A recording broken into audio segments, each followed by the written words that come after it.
তো দর্শক বন্ধু, বর্তমানে আমরা অবস্থান করছি মাদারীপুর জেলার রাজৌর উপজেলা খালিয়াতে। এখানে একটা ঐতিহাসিক জমিদার বাড়ি আছে, আজকে সেটি আপনাদেরকে দেখাবো। সবাই আমাদের সাথেই থাকুন।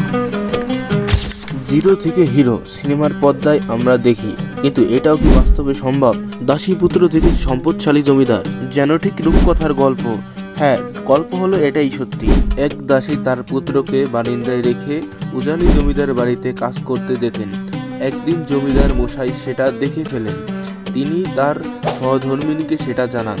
তখন তার স্ত্রী কৌতূহল হয়ে পড়ে। তিনি দেখেন শিশুটির শরীরে একটি রাজ তিলক আছে।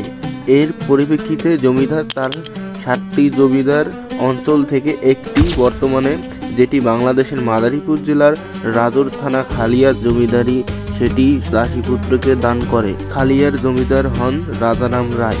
জমিদারের প্রথার এক অদ্ভুত ইতিহাস। এরপর একে একে তিনি নতুন অট্টালিকা, বাগান বাড়ি, পূজা মণ্ডপ, সান বাঁধানো পুকুর ঘাট তৈরি করতে থাকে।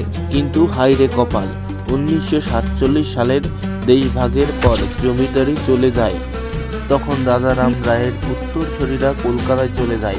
অযত্নে অবহেলায় পড়ে থাকা জমিদার বাড়ির সকল স্থাপনাই প্রায় ধ্বংসের পথে। শুধু রয়ে গিয়েছে একটি মন্দির।